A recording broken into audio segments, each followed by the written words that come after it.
এবার নিজের বহিষ্কার নিয়ে মুখ খুললেন জাতীয় নাগরিক পার্টির যুগ্ম সদস্য সচিব ও অভ্যুত্থানের সামনের সারির নেতা মাহিন সরকার। 19 আগস্ট রাতে নিজের ভেরিফাইড ফেসবুক অ্যাকাউন্টে বহিষ্কার নিয়ে দীর্ঘ এক স্ট্যাটাস দিয়েছেন তিনি। স্ট্যাটাসে তিনি লিখেছেন, সবসময় বিশ্বাস করি বিজয় আসমান থেকে আসে। ফ্যাসিস্ট হাসিনা সরকার পতন ঘটানো গণঅভ্যুত্থানের অন্যতম সমন্বয়ক মাহিন সোমবার রাতে দেওয়া স্ট্যাটাসে বলেন, মাহিন সরকারের তার অনাগত সন্তানের কাছে বলার মতো গল্প আছে। মাহিন সরকার ঢাকা বিশ্ববিদ্যালয় ক্যাম্পাসকে তার রক্ত দিয়ে রাঙিয়েছে। গান পয়েন্টে 6 জন সমন্বয়কের কর্মসূচি প্রত্যাহারের পর মাহিন সরকার বলেছিল, মানি না। মাহিন সরকার সহ 4 জন সমন্বয়কই বাকি সমন্বয়কদের বৈধতা দিয়েছে। তিনি আরও বলেন, মাহিন সরকার পিলখানা হত্যাকাণ্ডের প্রেক্ষিতে ন্যায় বিচারে মাঠে নেমেছিল, কেউ আসেনি পাশে। আজকে কোনো কারণ দর্শানোর নোটিশ ছাড়াই বহিষ্কার করে দিলেন। সর্বোপরি মাহিন সরকার তাদের একজন, যার হাতে অভ্যুত্থানের ব্যানারে বৈষম্য বিরোধী ছাত্র আন্দোলন গঠিত হয়েছিল। অন্তত আমার কথাগুলো বলার সুযোগ দেওয়া উচিত ছিল।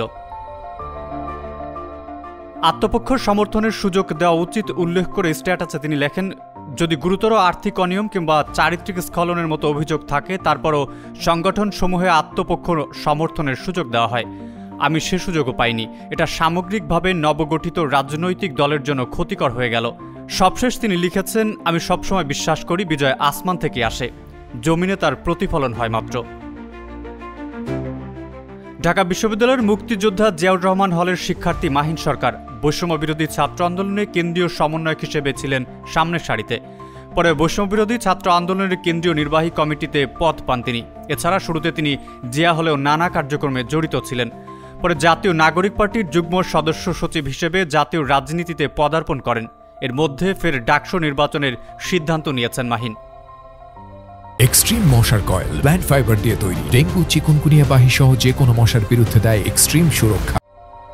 এনসিপির পক্ষ থেকে দেওয়া এক বিজ্ঞপ্তিতে বলা হয়, গুরুতর দলীয় শৃঙ্খলা ভঙ্গের কারণে মাহিন সরকারকে সব পদ ও দায়িত্ব থেকে আহ্বায়ক মোহাম্মদ নাহিদ ইসলাম এবং সদস্য সচিব আখতার হোসেনের নির্দেশক্রমে পরবর্তী নির্দেশ না দেওয়া পর্যন্ত তাকে বহিষ্কার করা হলো। এ বহিষ্কার আদেশ আজ হতে কার্যকর এবং পরবর্তী নির্দেশ না দেওয়া পর্যন্ত বহাল থাকবে।